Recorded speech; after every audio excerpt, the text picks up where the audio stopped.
मन्दहासरुचिराननाम्बुजम्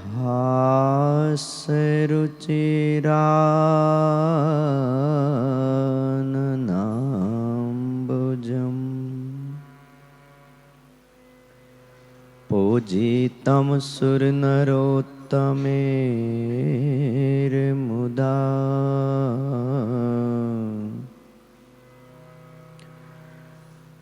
धर्मनन्दनमहं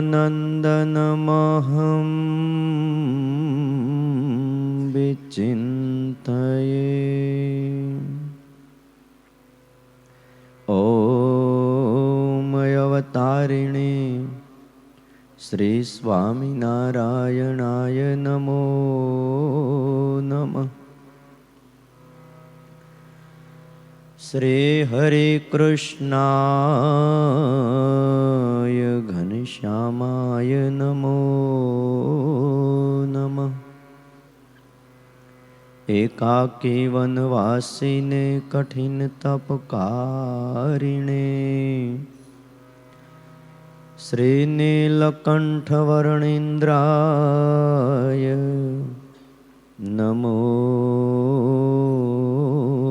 नमः। बोलो श्री स्वामिनारायण भगवाननी, हरि कृष्ण महाराजनी, लक्ष्मी नारायण देवनी, राधारमण देवनी, सिद्धेश्वर महादेवनी, विघ्न विनायक देवनी, कष्टभंजन देवनी जय। भला भक्तजनों, सर्वाधार सर्वोपास्य इष्टदेव भगवान श्री स्वामीनारायण, वत्सल्य मूर्ति पूज्यपाद गुरुजी, आप सौ वहाला भक्तजनों,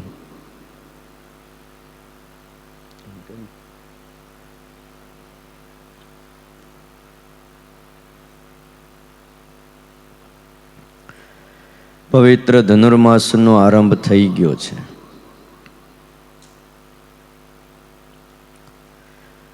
જોત જોતામાં 4 દિવસ પસાર થઈ ગયા છે। આજે તારીખ છે 21/12/2022 અને વાર છે બુધવાર।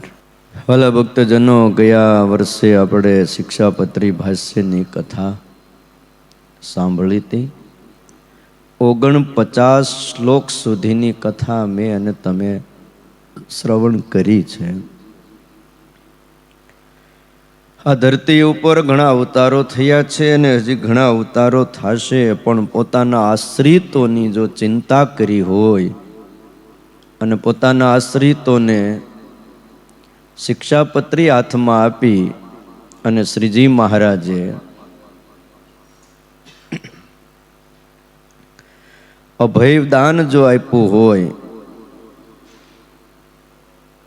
અને વરદાન દીધું કે આ અમારી લખેલી શિક્ષાપત્રી પ્રમાણે જે કોઈ રહેશે એ નર નારીઓ આલોક અને પરલોકમાં મહાસુખિયા થશે।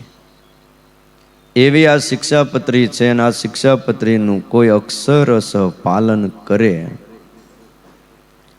તો આલોક અને પરલોકમાં મહાસુખિયા થાય છે। જીવતા તો સુખિયા અને દેહ મૂક્યા પછી પણ વાલા ભક્તજનો એ પરમ સુખને પામે એવી આ શિક્ષાપત્રી છે। માટે શિક્ષાપત્રીની આજ્ઞાને ભગવાનના ભક્ત પ્રેમથી પાળે। પ્રત્યહમ તો પ્રબોધવ્યમ પૂર્વમેવ દયાદ્રવે વિધાય કૃષ્ણ સ્મરણમ કાર્ય શૌચ વિધિસ્તતઃ।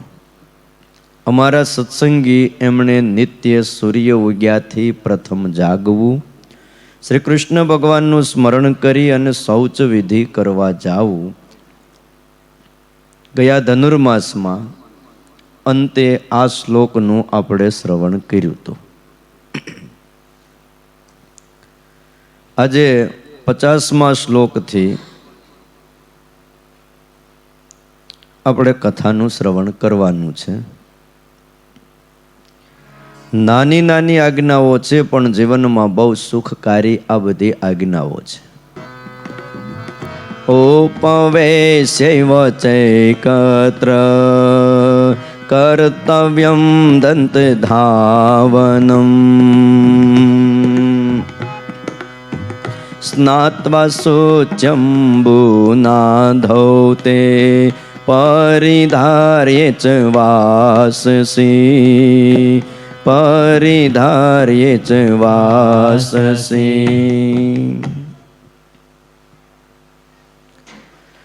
વાલા ભક્તજનો, શ્રીજી મહારાજે 50મા શ્લોકમાં દાતણ ક્યાં બેસીને કરવું એનો એક સાદો વિવેક બતાવ્યો છે. એક સ્થાનને વિશે બેસી અને અમારા આશ્રિતોએ દાતણ કરવું, અને પછી પવિત્ર જળે કરીને સ્નાન કરીને પછી ધોયેલું વસ્ત્ર એક પહેરવું અને એક ઓઢવું. આવી સુંદર આજ્ઞા શ્રીજી મહારાજે આ શિક્ષાપત્રીમાં કરી છે. શૌચ કરી લીધા પછી એક સ્થાનમાં બેસીને દાતણ કરવું, દાંતોને અને જીભને સાફ કરવી, કલ્યાણનો એક રાહ બતાવવા માટે અને આત્યંતિક કલ્યાણ કરવા માટે આ ધરા ઉપર જેમનું પ્રાગટ્ય થયું છે એવા પરાત્પર પરબ્રહ્મ પુરુષોત્તમ નારાયણ દાતણ કેમ કરવું ને એનો વિવેક પણ આપણને શીખવાડે છે. આજથી 200 વર્ષ પહેલાનો સમાજ કેવો હશે કે જેને નાતા પણ શીખવાડવું પડ્યું હતું અને દાતણ કરતા પણ શીખવાડવું હતું. આપણી દૈનિક જે ક્રિયાઓ છે એનું આ એક અંગ છે. પોતાના શરીરનું આરોગ્ય ઈચ્છતા એવા કોઈ પણ મનુષ્યએ અવશ્ય દાંત અને જીભને સાફ કરવા જોઈએ. દાંત અને જીભ આ બેને સાફ ન કરે તો આરોગ્ય બગડે છે. આરોગ્ય સારું રાખવા માટે આની બહુ જરૂર છે. પ્રતિદિન દાંત અને જીભ એને સાફ કરવા. શરીરની અંદર ઘણા અંગો છે, પણ દાંતનું મહત્વ ઘણું છે. અને દાંતનું મહત્વ ત્યાં સુધી મને તમને ન સમજાય જ્યાં સુધી દાદા ચોકઠું ન આવે. મોઢામાં હોય ત્યાં સુધી દાંતનું મહત્વ ન સમજાય, કારણ કે એ છુપીને કામ કરનારા છે, બહાર દેખાતા નથી. કારણ કે જે આહારથી આ શરીરનું પોષણ થાય છે એવા આહારને ચાવી ચાવીને સૂક્ષ્મ બનાવવાનું કામ જો કોઈ કરતું હોય ને તો એ દાંત કરે છે. અને સૂક્ષ્મ બનાવો આહારને એ દાંતનું કર્તવ્ય છે. અને મનુષ્યના માટે જીવવા માટે આહારની બહુ જરૂર છે. અને આહાર ન કરે તો માણસ મૃત્યુ પામે. એટલે દાંતની બહુ આવશ્યકતા છે. જીવનની અંતિમ ક્ષણ સુધી રહે છે દાંત. પણ જો એને સાફ કરવામાં આવે તો, અને સાફ કરવામાં ન આવે તો દાંતની અંદર અનેક પ્રકારના રોગ થાય છે અને જલ્દી દાંતોને પાડી નાખવા પડે છે. એટલા માટે સ્વામિનારાયણ ભગવાન કહે છે, ઉપવિશ્ય ચૈકત્ર કર્તવ્યમ દંત ધાવનમ. અમારા આશ્રિતોએ એક જગ્યાએ બેસીને દાંતણ કરવું. આમાંય વિવેક કેટલો બતાવ્યો. એક જગ્યાએ બેસવું, આમથી આમ આમથી આમ બ્રશ મોઢામાં નાખીને આટા ન મારવા. કેટલો વિવેક બતાવે છે એ લખ્યો આમાં, કે દાંતને સાફ કેવી રીતે કરવા અને કયા દ્રવ્યોથી સાફ કરવા. આ બાબતને સમજાવતા ભાષ્યકાર શતાનંદ સ્વામી અને આચાર્ય રઘુવીરજી મહારાજ પોતે લખે છે કે એક જગ્યાએ બેસીને પહેલી વાત એ કરી દાંતણ કરવું. ન તિષ્ઠન ન વ્રજન કુર્યાત ન સ્વપન દંત ધાવનમ. ઊભા ઊભા દાંતણ કરવું નહીં, ચાલતા ચાલતા દાંતણ કરવું નહીં, અને હુતા હુતા પણ દાંતણ કરવું નહીં. ચોખ્ખી ના પાડી. અર્થાત એક જગ્યાએ બેસીને દાંતણ કરવું. દાંતણ કરતી વખતે પાછું લખ્યું જળનો લોટો પરખે ભરીને રાખવો. શું કામ? વચ્ચે વચ્ચે દાંતણ ધોઈ શકાય ને કોગળા પણ કરી શકાય. દાંતણ પહેલા ચાવવાનું આવતું. તમે દાંતથી ચાવો એટલે દાંતની અંદર જે બેક્ટેરિયા હોય, જે કંઈ કીટાણુ હોય, એ બધા ક્યાં ચોટે? દાંતણમાં. એટલે વચ્ચે વચ્ચે એને પાછું ધોતું જવું પડે. આ બધો વિવેક બતાવ્યો છે. કોઈ પણ દાંતણનો આરંભ કરો એટલે પહેલાં કોગળા કરવા પડે. એટલે મોઢામાં જે કાંઈ કચરો રાતે જમા થયો હોય એ અમુક ટકા કોગળા વાટે નીકળી જાય. અને પછી બ્રશ ધોવું, દાંતણ ધોવું અને પછી દાંતણ કરવું.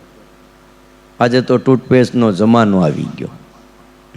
સીધી ટૂથપેસ્ટ બ્રશ ઉપર લેવાય નહીં, આંગળી ઉપર લેવાની. કારણ કે બ્રશ મોઢામાં નાખેલું હોય અને એના ઉપર સીધું તમે અડાડો અને પછી પાછો એનો ઉપયોગ બીજા કરે, એનો ઉપયોગ ત્રીજા કરે. અને પાયોરિયા નામનો રોગ થયો હોય તો જેટલા ઘરમાં સભ્યો હોય બધાને પાયોરિયા લાગી જાય. દાંત બગડે, બધું બગડે, ખર્ચો થાય, કુટુંબ આખું પીડાય. એના કરતાં હાથની આંગળી ઉપર ટ્યુબ લેવી, જે લેતા હોય તે. પાવડર હોય તો પાવડર. બીજી એક વાત બહુ સરસ લખી શતાનંદ સ્વામીએ કે બોલતા બોલતા દાંતણ કરવું નહીં.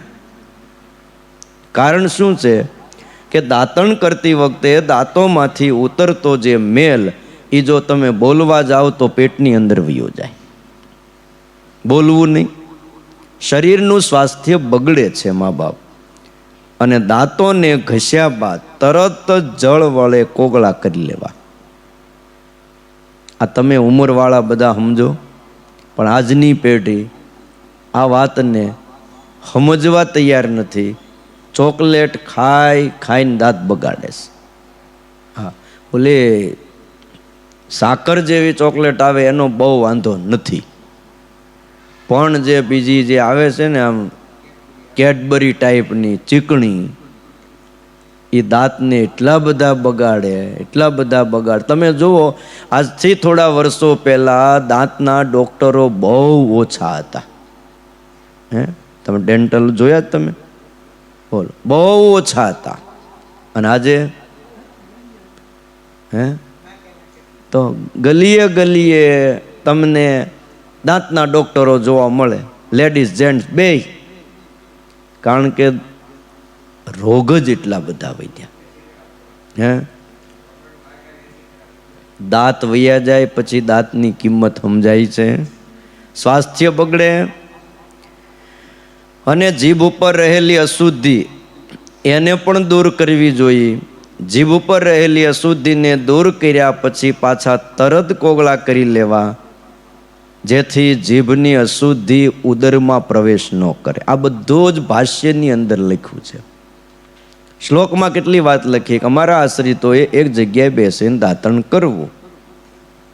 હવે દાંત સાફ કરવા માટે કયા કાષ્ટનો ઉપયોગ કરવો, કયા વૃક્ષનું દાંતણ લેવું અને દાંતણ કયા વૃક્ષનું લેવું, આના વિષયમાં સતાનંદ સ્વામી એમ કહે છે કે જે વૃક્ષમાં કાંટા રહેલા હોય એ વૃક્ષનું દાંતણ લેવું. જો કેટલો વિયોગ બતાવ્યો. બીજું, જે વૃક્ષમાંથી ધોળા દૂધનો ભાગ નીકળતો હોય, અર્થાત ચીર નીકળતું હોય, એવા વૃક્ષનું દાંતણ દાંત સાફ કરવા માટે શ્રેષ્ઠ છે. શ્રેષ્ઠ છે એટલો જ નહીં, પણ આરોગ્યપ્રદ છે. આરોગ્ય માટે બહુ સારું છે. એવા વૃક્ષનું દાંતણ કરવાથી આરોગ્ય વધે. ને એમાંય લીમડાના વૃક્ષનું દાંતણ જો કરવામાં આવે, કહેતા એથી દાંત સાફ કરવામાં આવે તો મુખની દુર્ગંધ પણ દૂર થાય અને બીજા રોગ પણ દૂર થઈ જાય છે. લીમડાનું દાંતણ હારામાં હારું. હા, જો મળતું હોય એટલે લેતા જજો. આ રીતે ઋષિ મુનિઓએ વૃક્ષના કાષ્ઠથી દાંત સાફ કરવાનું વિધાન દાંતોની સફાઈ સાથે આરોગ્યને દૂર કરનારી છે. અને એટલા માટે આયુર્વેદ શાસ્ત્રમાં બીજી એક વાત બતાવી, બદરિયામ મધુરઃ સ્વરઃ. બોરડીના વૃક્ષનું દાંતણ કરવાથી દાંતની સફાઈ તો થાય જ છે, પણ સાથોસાથ કંઠનો સ્વર પણ મધુર બને છે. બોરડીનું દાંતણ ગળું હરખું રાખે. એટલે કીર્તન ગાતા હોય એણે બોરડીનું દાંતણ ક્યાંકથી ગોતવું મળે તો. હા, મોટી બોરડીઓ આવે ને એના દાંતણ બહુ સારા થાય છે. જો આવા વૃક્ષની અંદર વાલા ભક્તજનો અનેક ગુણો રહેલા છે, ને એટલા માટે ઋષિઓએ વૃક્ષના કાષ્ઠથી દાંત સાફ કરવાનું વિધાન કર્યું છે. પણ આજે માણસોને શું છે, ચમકીલા દાંત જોઈ છે, પડ ભલે ઘાઈ જાય ને બીજું બધું ઘણું થઈ જાય, પણ દાંત બ્રશથી ઘસવાથી કોઈ દી ચોખ્ખા થતા નથી. આ ઈ ડોક્ટરોય સમજે છે. દાંતની મજબૂતાઈ તમે ચાવો તો જ થાય, બાકી બ્રશ ઘસવાથી ઉપરના પડ ઘસાયા જ કરે, ઘસાયા જ કરે. દાંતની ઉપર પડ હોય, અને એકવાર પડ ઘસાઈ ગયું પછી સહેજ ઠંડો પવન લાગે, ઠંડુ પાણી પીવો એટલે દાંત કળે. આ થાય. પછી ડૉક્ટર પાસે જાઓ, ડૉક્ટર કે પડ ચડાવી દઈ. તેના કરતાં પહેલાં કીધું હોત તો બાવળનું દાંતણ કરો, લીમડાનું દાંતણ કરો, બોરડીનું દાંતણ કરો. આ વડવાઈનું દાંતણ પણ બહુ સારું થાય. આવા ઘણા બતાવ્યા છે. પછી કણજીનું દાંતણ સારામાં સારું. એકવાર એ દાંતણ તમે ખાલી ચાવી જ નાખો ને, તમને એમ થઈ જાય કે આના જેવું મોઢું કોઈથી ચોખ્ખું ન થાય. અને તમને એમ થાય કે આવું હશે, તમે કહેતા હોત કાલે કણજીનું દાંતણ કાપીને અહીં તૈયાર રાખી. એકવાર અનુભવ કરી જુઓ. હા, પણ હવે ટાઈમ નથી મારે ટાઈમ નથી, વલ્લભ ભગત તમારે ટાઈમ. બોલો. એટલે ભગવાનના ભક્તોએ આ વિચારવું. જો અભિપ્રાય એટલો છે કે આજે અનેક પ્રકારની એવી ટૂથપેસ્ટ આવે છે જેનાથી દાંત સાફ કરવામાં આવે છે, એ દેશકાળ છે. પણ શાસ્ત્રનો અભિપ્રાય નથી. ધર્મનો નિર્ણય દેશકાળ અનુસારે કરવામાં આવે છે શાસ્ત્રની અંદર. અને દેશકાળને અનુસારે જો લાકડાનું કહેતા કાષ્ઠનું દાંતણ પ્રાપ્ત ન થાય, અને કોઈ પણ શુદ્ધ દ્રવ્ય બીજા હોય, કોઈ એવા પાવડર હોય, તો એનાથી પણ દાંત સાફ કરવા જોઈએ. કારણ કે હવે મોટા શહેરોમાં રહેતા હોય, દેશ વિદેશમાં રહેતા હોય, ત્યાં ક્યાં બાવળનું, બોરડીનું, કણજીનું લેવા જાય. એટલે આ બાબતનું ધ્યાન રાખવું. કોઈ પણ પવિત્ર દ્રવ્યથી દાંત સાફ કરવા, આટલો અભિપ્રાય છે. અને દાંતણ કર્યા પછી શું કરવું? તો કે દાંતણ કર્યા પછી પવિત્ર જળથી સ્નાન કરવું. ઉપવિશ્ય ચૈકત્ર કર્તવ્યમ દંત ધાવનમ સ્નાત્વા શુચ્યંબુના. શુચિ એટલે પવિત્ર જળથી અમારા આશ્રિતોએ સ્નાન કરવું. અને સનાતન ધર્મની અંદર સર્વ કર્તવ્યોમાં સ્નાન એ અતિ આવશ્યક છે અને અનિવાર્ય કર્તવ્ય છે. કોઈ પણ સનાતન ધર્મને પાળનારા નથી કહેતા અમે સનાતન ધર્મને પાળનારા, પણ તમે નાવ છો. હવે એની વાત તમે પૂછો ને તો એ પાછું બંધ બેહતું આવે નહીં. સનાતન ધર્મને જો પાળતા હો ને તો શું કરવું? સ્નાન તો કરવું જ જોઈએ. સ્નાન ન કરે તો એ સનાતન ધર્મ પાળવાનો કોઈ અર્થ નથી. સનાતન ધર્મ જેટલા પાળે એને સ્નાન કરવું જોઈએ. કારણ કે આ એક પૂજાનું અંગ છે. સંધ્યા વંદનાદિક સામાન્ય કર્મોથી માંડીને મહાન કર્મો જેને અશ્વમેધ યાગ કહેવાય છે, આ બધા જ કર્મોનો આરંભ સ્નાન કરવાથી થાય છે.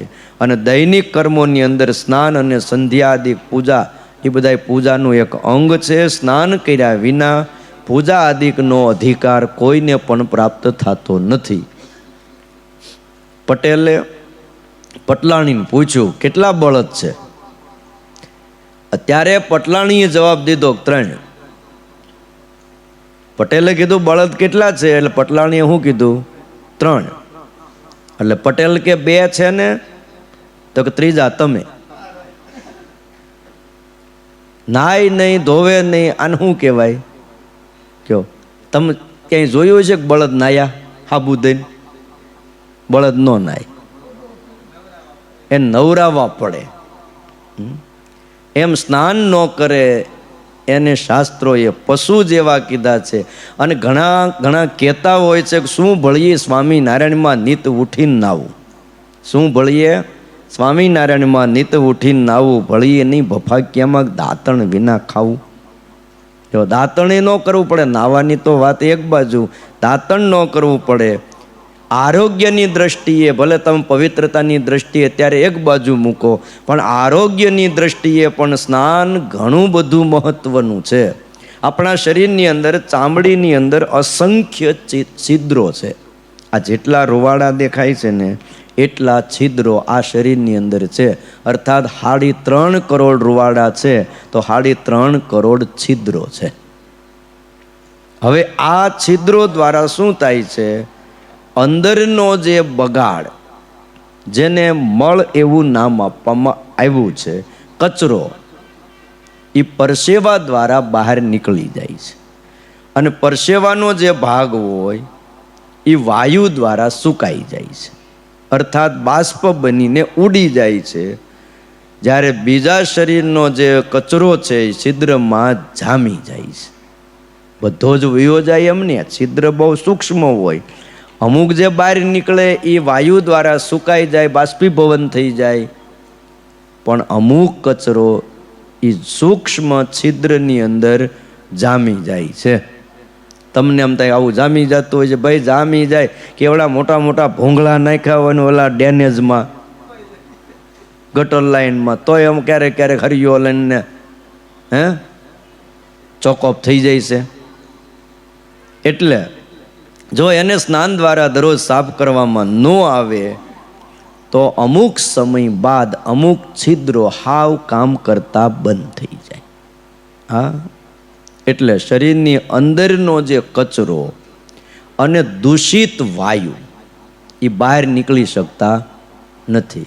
વાયુ પણ દૂષિત હોય અંદર, અને બીજો મળ કચરો પણ અંદર હોય, એ બહાર ન નીકળે, અને પરિણામ એ આવે કે એમાંથી અનેક પ્રકારના રોગ થાય છે. જેવા કે ચામડીના, ધાધર આદિ પણ રોગો એમાંથી થાય છે. આ બધું બહુ જરૂરી છે. એ અત્યારે ન સમજાય, થાય તે સમજાય.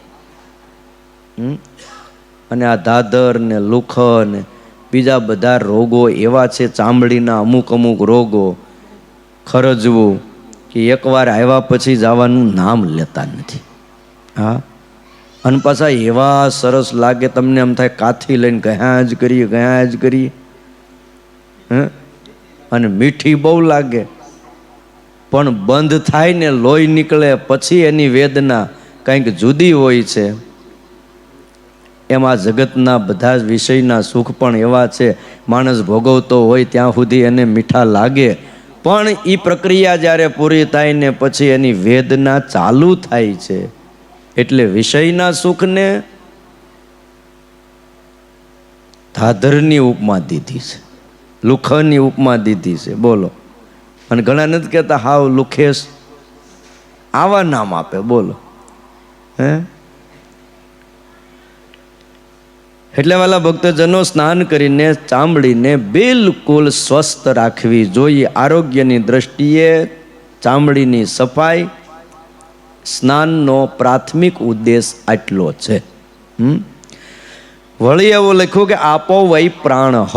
આ શ્રુતિ છે કે જળના કણોની અંદર પ્રાણ શક્તિ છુપાયેલી છે. આજે આપણે શ્વાસ પ્રાણ જે કહીએ ને, પ્રાણ નીકળી ગયા એટલે શું નીકળી જતું છે? પ્રાણની અંદર, જળના કણની અંદર પ્રાણ શક્તિ છુપાયેલી છે. સ્નાન કરવાથી એ પ્રાણને તૃપ્તિ મળે છે, અને શરીર સ્ફૂર્તિવાળું અને ચૈતન્યનો એક ઉદય થાય છે. તમે જો ગમે એવા તમે થાક્યા હોય અને તમે પાણીથી સ્નાન કરી લો ને, એટલે તમે ફ્રેશ થઈ જાઓ, થાક માત્ર ઉતરી જાય.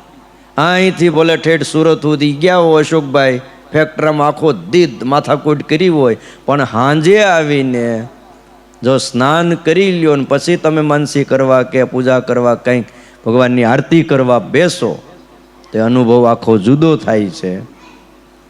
અને આમે સ્વામિનારાયણના હરિભગત થયા, સાધુ થયા, લગભગ દીમાં 2-3 વાર તો નાતા જ હશે. અને આપણે ઓલો પોઠિયો ભૂલી ગયો શિવનો. હા, બાકી શિવજીએ તો કીધું જ તું. બોલો, નંદીને મોકલ્યો તો શિવજીએ, એ નંદી જા, બધાને કહેતો આય. માણસોને એ ખબર નહોતી કેટલી વાર ખાવું ને કેટલી વાર નાવું. તે પાઠ ગોખાવીને મોઢે કરાવીને પછી મોકલ્યો. શું કીધું? તો કે 3 વાર નાવું, 1 વાર ખાવું. શિવજી કે એમને હજી મોપાટ લે, પાકું કર. નંદી કે 3 વાર નાવું, 1 વાર ખાવું. હજી 1 વાર? તો કે 3 વાર નાવું, 1 વાર ખાવું. તો જાઓ ગો. અને નંદી ઉપડ્યો. પણ ભાઈ, હવે એ હિમાલયના કૈલાસ ઉપરથી અહીંયા આવે ત્યાં કેટલાય માણા આડા આવે, કેટલાય ટ્રક આડા આવે ને કેટલું આડું આવ્યું. એમાં હવે સાઈટ આપવામાં ને બીજું ત્રીજું કરવામાં ને પોતાના જીવના જોખમે બધું આ હાઈવે ઉપર તો એમાં નંદી ભૂલી ગયો. ભૂલાયમાં બીજું હાવ નહોતું ભૂલાઈ ગયું, અદલા બદલી થઈ ગઈ. કે 3 વાર ખાવું, 1 વાર નાવું. ઓલું 3 વાર નાવાનું હતું એ નીકળી ગયું, 3 વાર ખાવાનું થઈ ગયું, 1 વાર નાવાનું. આવીને આ સૃષ્ટિના આરંભમાં કહી દીધું મનુષ્યને, અને ઘડી બેસી ગઈ. અને પહેલી વાર જે કહેવામાં આવે ને પછી ભાઈ ગમે એમ કદાચ કોઈ કરે ને બદલે નહીં. છોકરો નાનો હોય ને 1 વાર તમે એને કહી દો કે આ તારા બાપા, એની બા કહી દે, પછી મોટો થાય પછી ન ફરે તે ન જ ફરે. લ્યો, આજ તમને કોઈ એમ કે આ તમારા બાપા નથી, તમે શું કહો? હા, વાંચું કહેજો. કહેવાય? આ તો ઠીક છે, લાકડી હાથમાં બે લાકડી હવારના પોરમાં આટરી જાય. એ 1 વાર ફિટ થઈ ગયું, પછી એને બદલવું એ બહુ અઘરું હોય છે. પણ શિવ પોઠિયા નંદીશ્વરે આવીને કીધું. શિવજીએ પાછું પૂછ્યું, શું કીધું? તમે કીધું ને એ જ મેં કીધું. પણ હું કીધું? તો કે 3 વાર ખાવું, 1 વાર નાવું. અને શિવજી એમ માથું ધૂણાવ્યું, મરી જાય. 3 વાર ખાવામાં કેટલી મહેનત કરવી પડે. જા હવે તું બધાને મદદ કરી. તે હમણાં હવે એ શિવજીનો શાપ પાછો ખેહાણો. ભાઈ, બળદ નવરા થયા. હજી અમુક ગામમાં અમુક રાજ્યમાં તો હજી બિચારાના પૂછડા વાળી નાખે હો. તો પેલા ટ્રેક્ટરો આવતા શાંતિ થઈ ગઈ. હા, એમ તો શાંતિ થઈ ગઈ, પણ હવે બીજું તકલીફ મોટી એ થઈ કે આને મૂકવા ક્યાં જવા. કાલે એક હરિભગત આવ્યા, મેં કીધું શું કરો છો? મને કે ખેતીવાડી. હવે અહીંયા સુરતમાં દુકાન કરવી છે ને આ કમૂરતા બેસી ગયા છે, પણ આ કમૂરતા જેવા પૂરા થાય ને એટલે ઓપનિંગ કરવાનું છે ને તમારે આવવાનું છે. ઘર ઘંટીની દુકાન કરવી છે. કીધું બહુ સારું. છોકરો ત્યાં બેહે. પછી કે છોકરો જો અહીંયા સેટ થઈ જાય ને તો મારે બધા હવે લબાસા લઈને ગામડેથી અહીંયા આવતું રહેવું છે. પણ કે ભેંસો 2 લેતો આવું તો અહીં બાંધવા દો. મેં કીધું ભેંસો અહીંયા રહેવા દો. મેં કીધું એમ કરો, ભેંસ લાવીએ ભલે લાવો, પણ હારે 2 ગાય લાવો. અરે કે ગાયો હતી, પણ આપણને એમ થાય પછી ગાયું હોય. હવે ગાય વાસળી આવે તો વાંધો નહીં, પણ વાછડો આવે તો આને ક્યાં મૂકવા જાવો? લે ભાઈ, છોકરા બધાને વાલા હોય ને આ વાસડા નહીં વાલા. ભાઈ, તમને છોકરા વાલા કે નહીં? તો ગાયને એનો છોકરો વાલો ન હોય. એ કે પછી બજારમાં છૂટો મૂકી દેવો અને એ હેરાન થાય, એ પાપમાં પડવો. એટલે કે એ તો મૂકી જ દીધું કે હમણાં.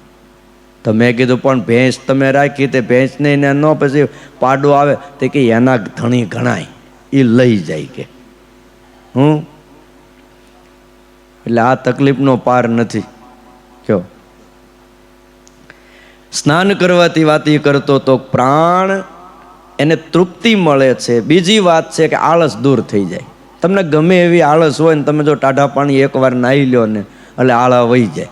આનંદજી સંઘેડિયા હતા હવાના પોરમાં. શ્રીજી મહારાજ કે જો આ કથા આપણે ધનુર્માસની સાંભળવાની, રાતે મોડે સુધી કથા થાય ને સવારે વહેલા એટલે આણંદજી સંઘડિયા દિવસે આખો દી કામ કરે એટલે કથામાં ઝોલા આવે. કારણ કે દિવસે સંઘેડો હાકે, રાતે કથા સાંભળે, સવારે વહેલા શ્રીજી મહારાજ કે એમ કરો, માટલા ટાઢા પાણીના રાતે મૂકો મેદાનમાં, માટલું મુકાવે ને પછી એ પાણીથી સવારે સ્નાન કરાવે. બોલો આળસ ગઈ. હમણાં આવે છે માઘ સ્નાન, હજી વાર છે, મુંજાતા નહીં, મહા મહિનામાં આવે. એટલે આળસ દૂર થઈ જાય છે, મન પ્રફુલ્લિત થાય છે અને પૂજા આદિ કાર્યોમાં પ્રસન્ન મન એ એકાગ્રતાને કેળવાય છે. એટલે એકાગ્રતા પણ આવે છે. એટલે સ્નાનનું બહુ મહત્વ છે. હવે બીજી વાત લખે સતાનંદ સ્વામી કે સ્નાન તો કરવું, પણ સ્નાન કેવા જળથી કરવું એના માટે પદ્મપુરાણનું વાક્ય આપ્યું, નદ્યામ નદેવા સરસી તળાગે વાપી કૂપયો સ્નાનમ પ્રશસ્તમ ઉદિતમ અદભિહિ સીતાભિહિ અન્વહમ. એક તો નદીમાં ઉત્તમ સ્નાન કહેવાય, સરોવરમાં એ સ્નાન ઉત્તમ સ્નાન છે. વાવ, કૂવો અથવા કોઈ પણ વહેતા પાણીમાં સ્નાન કરવું એ સર્વોત્તમ ગણાય છે. વહેતું પાણી, એમાં બીજું કાંઈ જોવાનું જ નહીં. હા, ખ્યાલ આવ્યો? એમાં કેટલોય કચરો ને બીજું ને ત્રીજું બધું આવતું હોય, પણ વહેતું પાણી એ અમુક સમય વહે ધરતી આરે એટલે અમુક કચરો ને બીજું બધું બેક્ટેરિયા એ નાશ પામી જાય. એટલે વહેતા પાણી બીજું કાંઈ જોવું નહીં. કારણ કે શરીરનો કચરો અને વાયુ દૂષિત થયેલું પાણી વહેતા પાણીમાં જલ્દીથી વહી નીકળે છે. શરીર દૂષિત થયું હોય કે વાયુ અંદર શરીરનો દૂષિત થયો હોય, પાણી વહેતું હોય ને શરીરની આરે ભટકાય એટલે ગમે એવો કચરો હોય તો કાઢી નાખે. એટલે શુદ્ધ અને તાજું જળ શરીરને મળતું રહે માટે જ્યાં સુધી સંભવ હોય ત્યાં સુધી વહેતા જળમાં સ્નાન કરવું. બોલો, આવું કીધું.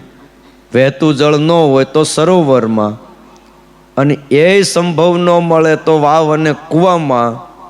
અને તમને એમ થાય કે વાવ કૂવો અત્યારે ક્યાં ગોતવા ભાઈ, તો છે ને કાંઈ ન હોય ને તો અનુકૂળતા જે હોય ઘરમાં ભરી રાખેલું શુદ્ધ પાણી હોય એનાથી પણ સ્નાન કરવું. ટાંકામાં પાણી હોય તો પણ નાવું એ જરૂરી છે. ઓલા કલાકારો ઘણી વાર નથી કહેતા, એક ભાઈએ તો બાથરૂમમાં 3 નળ મૂક્યા. એટલે 3 હું આ મૂક્યા? પછી કોઈ મહેમાન આવે પૂછ્યું તો તમે ખોલો જ ખરા કે? તે એક ખોલો ને ગયો તો ફળતું પાણી, ગરમ પાણી. એ કે જો આ ગરમ પાણીએ નાવું હોય ગરમ પાણીએ નાહી લ્યો. તે ગરમ પાણી તો સમજ્યા, બીજો તમે ખોલો જ ખરા. બીજો નળ ખોલ્યો તો ટાઢું પાણી, ટાઢા પાણીએ નાવું હોય ટાઢા પાણીએ નાય. આ 2 તો સમજાણું ગરમ પાણીનું ટાઢા. ત્રીજો તમે ખોલો જ ખરા, ત્રીજો નળ ખોલો તો કાંઈ નહીં. એ કે ન નાવું હોય ન નાય. બીજું હું બાથરૂમમાં જઈને વી આવવાનું. ગરમ પાણીએ નાવું હોય ગરમ પાણીએ નાય, ટાઢા પાણીએ નાવું હોય ટાઢા પાણીએ નાય, અને ન નાવું હોય એ ન નાય. શાસ્ત્રમાં લખ્યું સરોવરનું પાણી ન મળે, વાવ કુવાદિકનું પાણી ન મળે તો શુદ્ધ પાણીથી સ્નાન કરવું. પણ શરીર સમર્થ હોય તો એમ લખ્યું કે ઠંડા જળથી સ્નાન કરવું જોઈએ. એ વિવેક બતાવ્યો. સમર્થ હોય ને જો ગરમ જળથી સ્નાન કરે તો એનું એ સ્નાન વ્યર્થ છે. કેમ કરો છો? આ તો આપણી ઘરની સભા જ ભાઈ. હું તો ગરમ પાણીએ નાવ. દાદા તમે કેમ કરો? બસ આપણે આપણા મતના તમે નીકળ્યા. જોઈ એકાદા ટેકો દેનારા. ભગત તમે કેમ કરો? ટાઢા પાણી. તમે ટાઢા પાણીએ. વૃથા યુષ્ણોદકમ સ્નાનમ વૃથા જાપ્યમ અવૈદિકમ. આ વેદનો મંત્ર છે. પરાશર મુનિનું વાક્ય છે કે અવૈદિક મંત્રનો જપ ન કરવો, અને જપ કરે તો એ વૃથા છે. કોઈ પણ અવૈદિક મંત્ર કોઈ પણ આપે, જપ ન કરવો. સ્વામિનારાયણ મંત્ર એ વૈદિક મંત્ર છે. વેદમાં પણ એનું પ્રસ્થાપન કરેલું છે. વેદની અંદર નારાયણ મંત્ર આવે છે. વેદની અંદર જ સ્વામી મંત્ર આવે છે. સ્વામી ચાસૌ નારાયણ. એકો વે નારાયણો આસિત એમ લખ્યું. એક એવા નારાયણ આરંભમાં હતા અને એ જ સર્વના સ્વામી હતા. એ સિવાય કાંઈ નહોતું. સ્વામિનારાયણ ભગવાને પોતાનું જ અનાદિ નામ શાસ્ત્રમાં અલગ અલગ રીતે અલગ અલગ જગ્યાએ ક્યાંક સ્વામી લખ્યા હતા અને ક્યાંક નારાયણ નામ આ વેદની અંદર જ હતું. બેય નામ ભેગા કરીને એક નામ આપી દીધું. કયું? સ્વામિનારાયણ. આ વૈદિક મંત્ર છે, એનો જાપ કરાય. રામ મંત્ર વૈદિક મંત્ર છે, એનો જાપ કરાય. શ્રી કૃષ્ણ મંત્ર વૈદિક મંત્ર છે, એનો જાપ કરાય. પણ અગડમ બગડમ ઓલાન રીમ રામ રામ લોમ લાંગ લાંગ લામ એવા બધા મંત્રના બહુ જાપ કરવા નહીં, અને એમાં હારું નથી. અને જો એ કરવાથી જ રૂડું થતું હોત ને તો સ્વામિનારાયણ ભગવાને વિધાન કર્યું હોત. અને એ બધા કામ્ય મંત્રો છે, એટલે કાંઈક બધી ઈચ્છાઓ માટેના મંત્રો છે. હવે ભગવાન સ્વામિનારાયણ મળ્યા, એમનું શરણ મળ્યું. હવે હું બાકી રહ્યું કયો? આપણા રોટલા તો ભગવાને ગળામાં લીધા જ. અન્ન અને વસ્ત્રની અમારા આશ્રિતોને તકલીફ નહીં પડે એવું તો જેદી જેતપુરમાં ગાદીએ બેઠા ને તે માગી લીધું. કયો? અન્ન મળી રહે, વસ્ત્ર મળી રહે અને ધારેલા વ્યવહારના કાર્યો જે કાંઈ હોય એ થઈ જાય તો આનાથી વિશેષ જોઈ હું મન કયો? એટલા માટે વાલા ભક્તજનો, ક્યારેય પણ અવૈદિક મંત્રનો જપ ન કરવો, અને કરે તો એ વૃથા છે. એમ ગરમ જળથી સ્નાન કરવું એ પણ વ્યર્થ છે. શરીર બરાબર હોય તો ગરમ જળથી ન નાહવું, અને શરીર દુર્બળ હોય એને માટે ગરમ જળથી સ્નાન કરવું એ યોગ્ય છે. પાછું અશક્ત માટે આ નિયમ નથી. ઉંમર થાય ને એટલે શરીર અશક્ત થાય. અશક્ત થાય એટલે શરીર ટાઢું પડી જાય, અને ટાઢું પડે એટલે એને જરાક સવારમાં શું કરવું પડે? ગરમ કરવું પડે. અમરસિંહ દાદા, એટલે તમારે વાંધો નહીં. તમારે જો ટાઢું પડી જતું હોય મારી જેમ, હતું એ જ કીધું ને. એટલે આમાં તો એ જ આવે, આપણે બધાને અનુકૂળ હોય એવું આવે આમાં સ્નાન કરવું. હવે લખે છે કે સ્નાન કદી નદી કે સરોવરમાં કરવામાં આવે, અથવા ઘરમાં જે વ્યવસ્થા નળ હોય ત્યાં કરવામાં આવે, જ્યાં પણ કરવામાં આવે. પણ સ્નાન કરતી વખતે અમારા આશ્રિતોએ શરીર ઉપર વસ્ત્ર અવશ્ય રાખવું. આ ડાયા માણાની નિશાની છે. વસ્ત્ર વિના સ્નાન કરવું એ વરુણદેવનો અપરાધ છે. અને જેમ જેમ અપરાધ થાય એમ વરુણદેવ કોપાયમાન થાય. જે જળ શરીરને પોષક હોય એ જ જળ શરીરને દૂષિત કરનારું થઈ જાય. કારણ કે અપરાધ કોનો થયો? વરુણદેવનો. એટલે વસ્ત્ર રહિત, ભલે તમને એમ થાય બાથરૂમ પેક છે, કોને ખબર છે, કોણ જાણે છે, તો પણ ભાઈ વરુણદેવ દરેક તત્વોના દેવતાઓ એ પ્રગટ છે. જળના દેવતા વરુણ છે, પૃથ્વીના દેવતા છે, બધી જ વાયુના દેવતા છે. પૃથ્વી, જળ, તેજ, વાયુ, આકાશ બધાના મૂર્તિમાન દેવતાઓ છે. એટલે વરુણ દેવનો અપરાધ થાય. બીજી વાત લખી, સ્નાન કરતી વખતે મૌન રાખવું, બીજું કંઈ બોલવું નહીં. મૌન એટલે ભગવાનનું નામ કે તીર્થોનું સ્મરણ કરતા કરતા સ્નાન કરવું. ગંગા નાયા, ગોમતી નાયા, યમુનાજી નાયા, આલિયામાં નાયા, પાલિયામાં નાયા, એવું નહીં ને. આમાં નવરાઈ ગયા હોય કોક તો હોય નાઈ લે. એમાં ગંગા, યમુના, તીર્થ, સરસ્વતી, ગોદાવરી, આપણે અહીંયા ગોમતી તળાવ, ઉન્મદ ગંગા, ઘેલો નદી, નારાયણ સરોવર, દેવ સરોવર, હમીર સરોવર, સાબરમતી, નર્મદા, તાપી, બોલો પંઢરપુરમાં નદી છે, ચંદ્રભાગા, પછી આગળ જાઓ તો કાવેરી. આ બધી જ નદીઓમાં ભગવાન નાયા છે, સંતોએ સ્નાન કર્યું છે, બધા તીર્થો છે. સવારે એને યાદ કરો. એટલે ઘરે બેઠા તમને ગંગા નાયાનું ફળ મળે, યમુનાજી નાયાનું ફળ મળે. વળી મોટા મોટા સાધુઓને યાદ કરવા, ભગવાનને યાદ કરવા, એના મંત્રનો જાપ કરવો. હે ગુણાતીતાનંદ સ્વામી, ગોપાળાનંદ સ્વામી, મુક્તાનંદ સ્વામી, દાદો ખાચર, પર્વતભાઈ, આ બધા કેવા હરિભગત. આ બધાને યાદ કરીને એક એક શું કરવું? લોટો ભરીને, પેલા લોટાથી હતું ને તે સારું હતું, એક લોટે લોટે નામ લેવાતું. પણ હવે તો સીધું આમ કોક ખોલે ભેગો ધાર થાય, એમાં નામ કેમ લેવા કયો? પણ જો આ સ્નાન કરતી વખતે બીજું કાંઈ બોલવું નહીં, આ નામ લેવા.